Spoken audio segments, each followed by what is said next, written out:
उससे पहले भी हमको जाना होगा। एक बलौदा बाजार की भी घटना हुई है जी जी। इसमें कलेक्ट्रेट बिल्डिंग को और मतलब आगजनी कर दी गई, उसको आग के हवाले कर दिया गया। आक्रोशित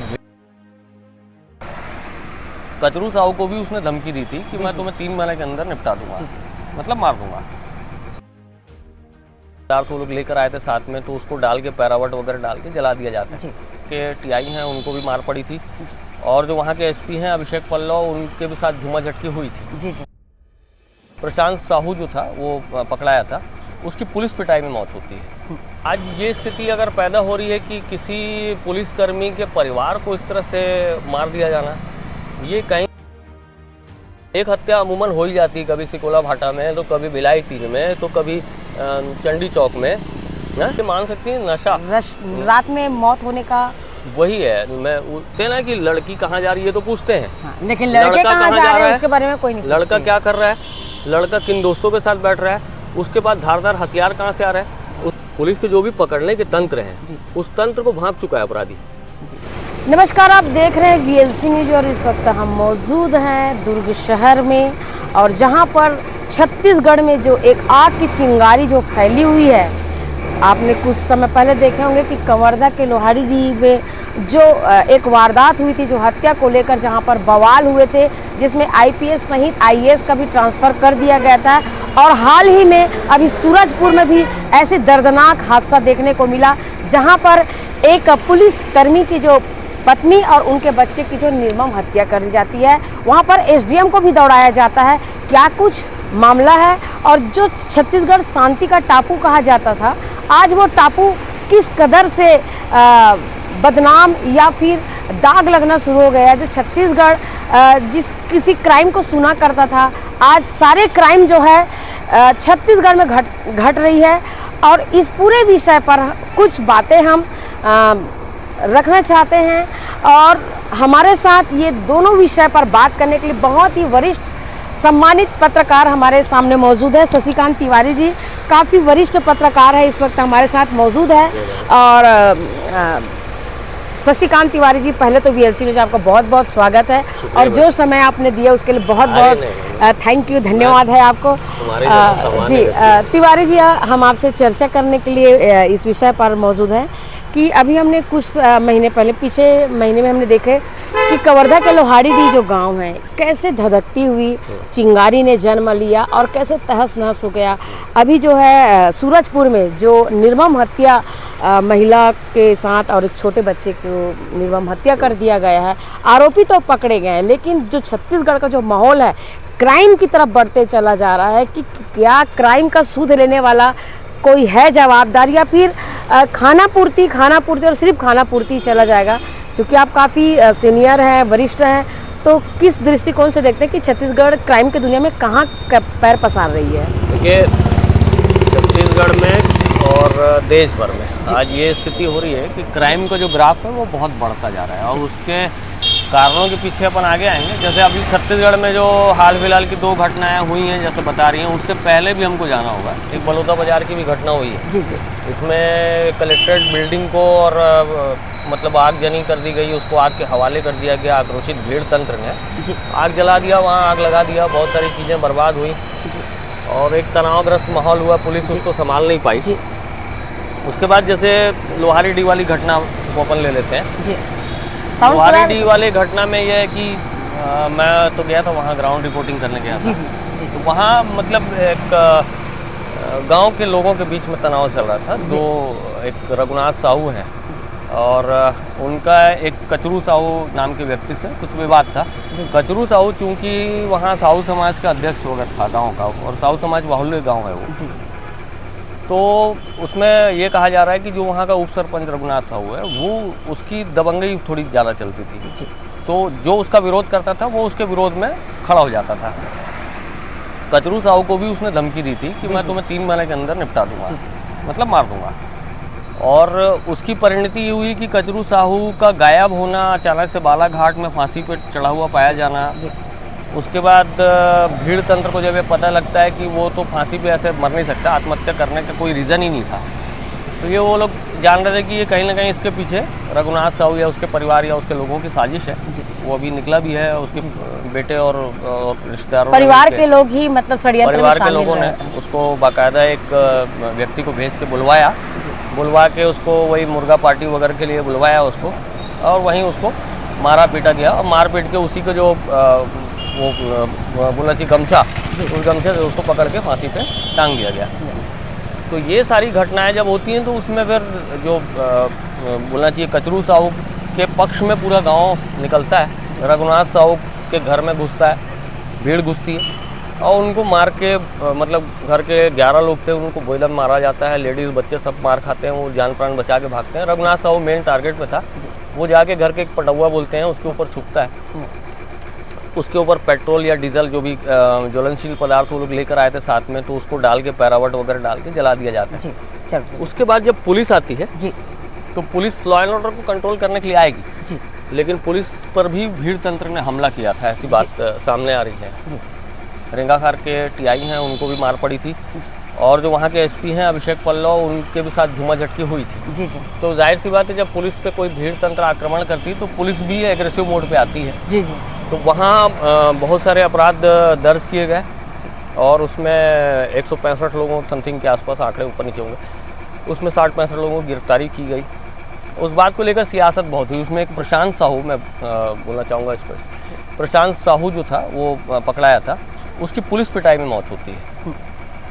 तो गांव वाले मतलब ये पूरा भीड़ तंत्र, एक तो पहली बात उसको एक रघुनाथ को जिंदा जला देता है, उसके बाद में प्रशांत साहू की मौत हो जाती है। लेकिन इन सब मामलों को अगर हम देखेंगे तो कहीं ना कहीं यहाँ पर जो ओवरऑल जिम्मेदारी बनती है, जी, जी, वो कानून व्यवस्था यहाँ पर फेल रही है। जी, जी, क्योंकि जिस हिसाब से गांव में पूर्ववत बताया जा रहा है कि गांव में ये संघर्ष की स्थिति आए दिन होती रहती थी, जी, तो अगर इसको समय रहते पकड़ लेती पुलिस प्रशासन जी, और वाजिब या तो समझौता हो जाता, या फिर गांव में कोई नियंत्रण की स्थिति, या फिर कोई कानून व्यवस्था की एक टाइटनेस जो है वो कर देती, तो ये घटना नहीं होती। जी, कुछ पेट्रोलिंग बढ़ा देती या कुछ निगरानी रखती, जी, ये घटना नहीं होती। जी, जी।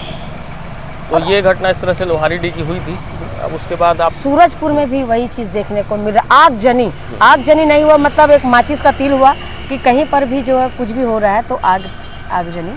हाँ, देखिए सूरजपुर की रिपोर्ट में यह है कि कुलदीप साहू जो नाम आ रहा है, कुलदीप साहू मतलब बता रहे हैं कि वो पुराना अपराधी था और उसके खिलाफ पुलिस ने एक कार्रवाई की थी जिला बदर की। कई जिलों में उसको जाने की अनुमति नहीं थी जी। और एक प्रतिबंधात्मक कार्रवाई होती है, लेकिन उसके बावजूद वो जिले में घूमता पाया जाता इधर था। से भी शॉट लेंगे। और उसको देखते हुए मतलब पुलिस ने स्ट्रिक्ट करने की कोशिश की।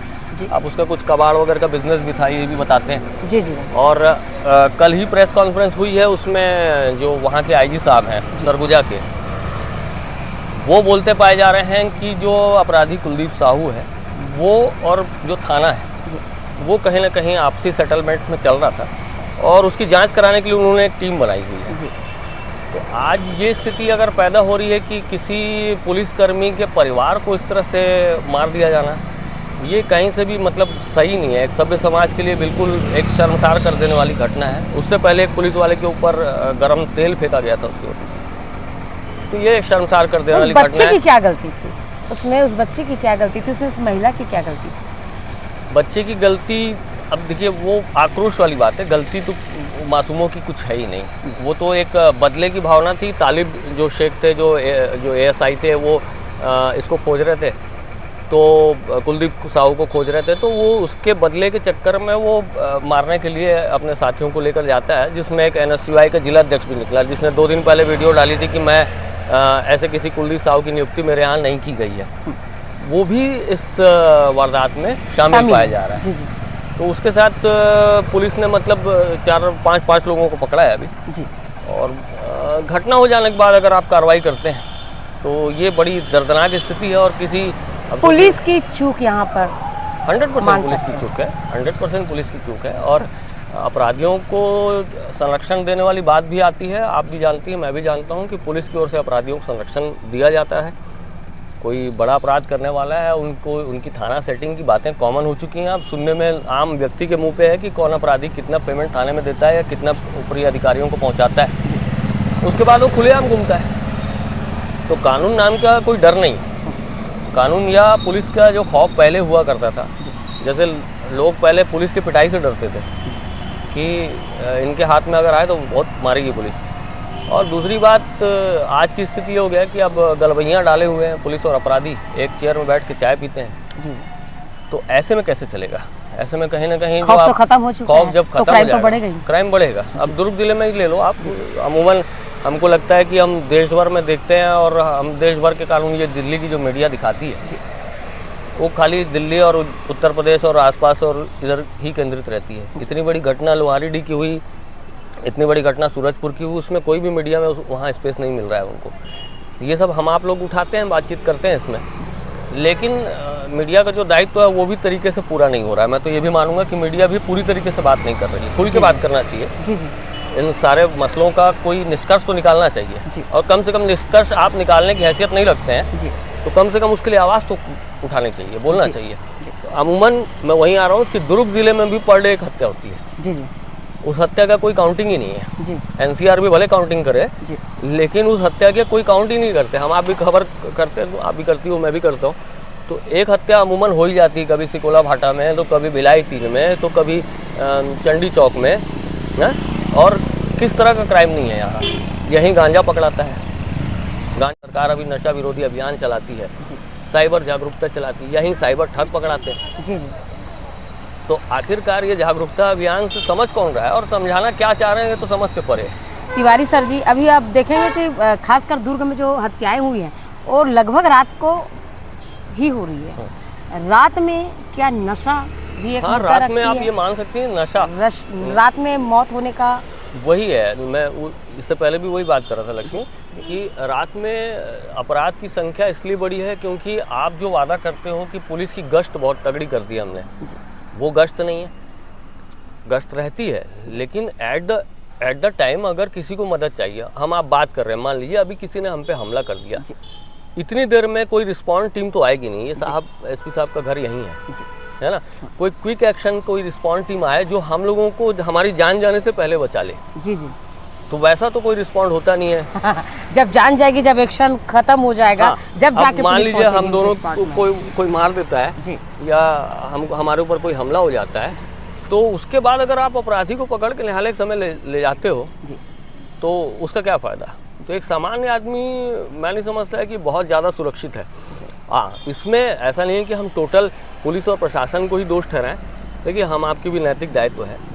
घर परिवारों में ये चीज़ें सिखाई जानी चाहिए। अपने अपने बच्चों का कंट्रोल तो एटलीस्ट उनके माता पिता या उनके भाई बहन कर सकते हैं जी। अगर आपका बच्चा नशे के आगोश में जा रहा है, तो एक माता पिता या उसके भाई, छोटी बहन, बड़ी बहन, उसको देखना चाहिए जी जी।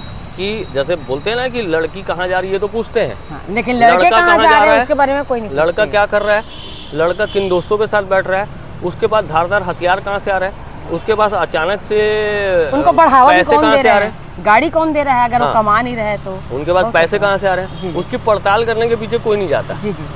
तो आज नैतिक दायित्व ना, ये जो जागरूकता अभियान है, वाकई में ये अभियान तो खैर है, लेकिन आज मुझे और आपको ये समझना होगा, ये समझाने की ज़रूरत है क्या जागरूकता, ये समझाने की आवश्यकता है। अपनी OTP ना दो, कितने बार बोलती है पुलिस, दे देते हैं कई लोग। अभी तो पूरी पुलिस अमला जो है साइबर ठगी की तरफ चल रही है, साइबर प्रहरी का जो लगातार है, जो काम पर भी ध्यान दे रही है। और ऐसे में क्या लग रहा है कि एक छोटा सा शब्द है साइबर प्रहरी के लिए जो मैं बोलना चाहूँगी कि लालच आप अपने आप से ख़त्म कर देते हैं तो आपके साथ ठगी ऐसे ही ख़त्म हो जाएगा। लोग खुद ही लालच में मर रहे हैं, उसके बाद कह रहे हैं कि हमारे साथ ठगी हुआ। तो क्या कोई आदमी आपके घर में दरवाजे में बैठकर आके ठगी करता है क्या?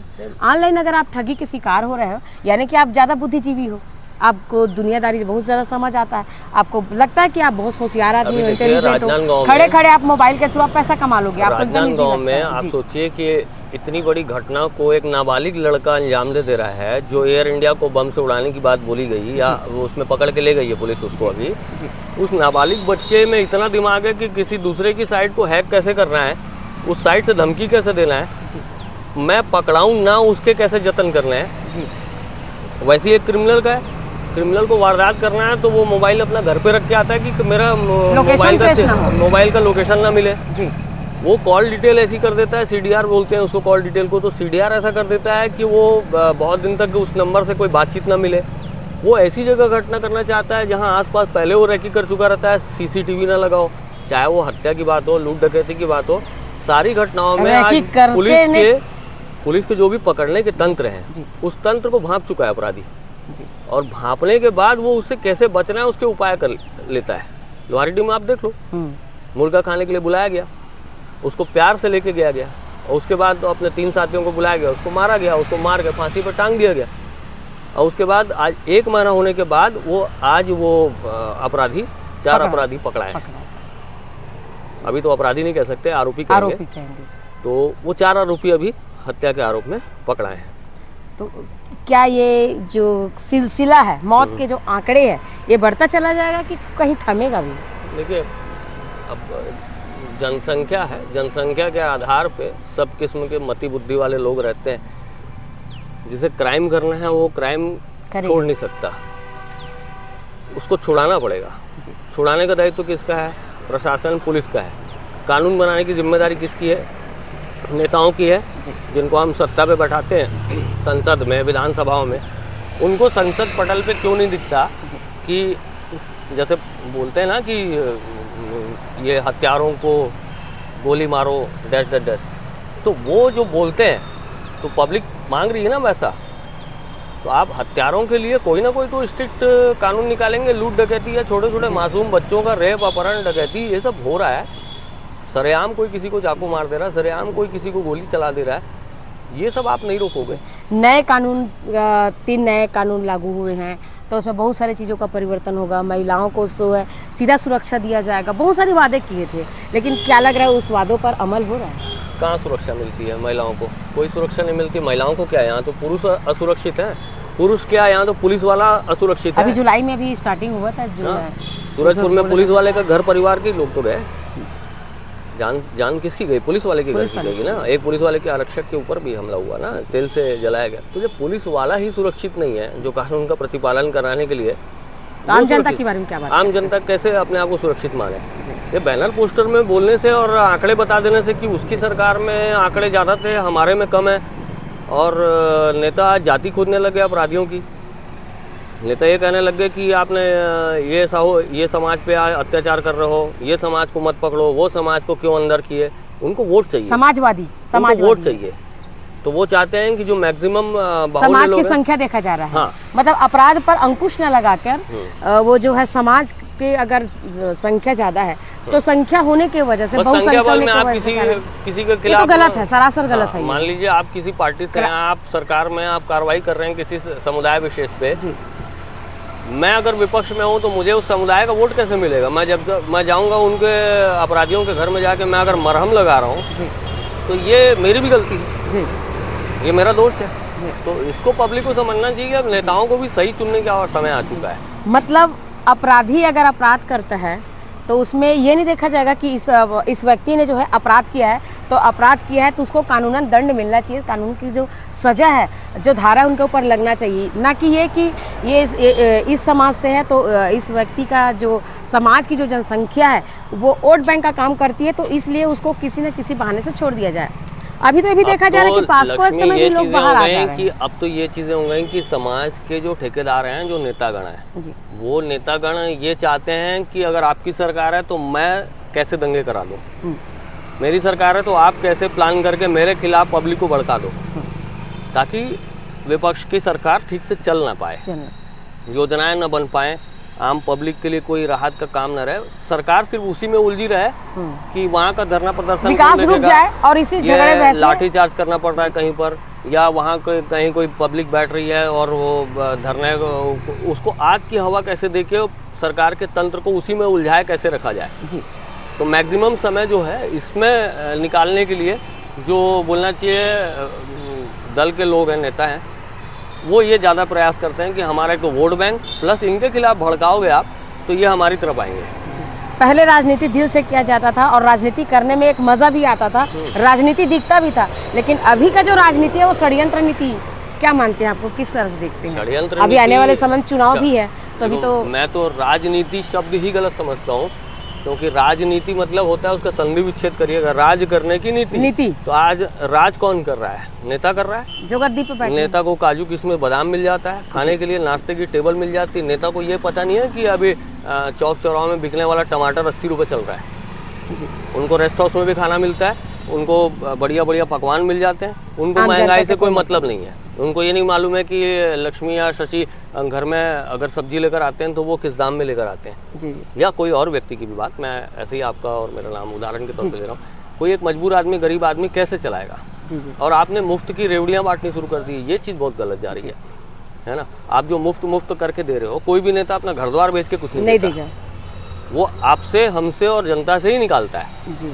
चाहे आपका ओवरलोड आएगा बिजली बिल पे आएगा, चाहे आपकी महंगाई दाल पे आएगी। अभी आपने देखा होंगे कि केंद्र सरकार ने जो है नौकरी वालों को जो है महंगाई या फिर उनका जो है ड्यूटी नहीं करने के बावजूद भी उनको पेमेंट दिया जाएगा।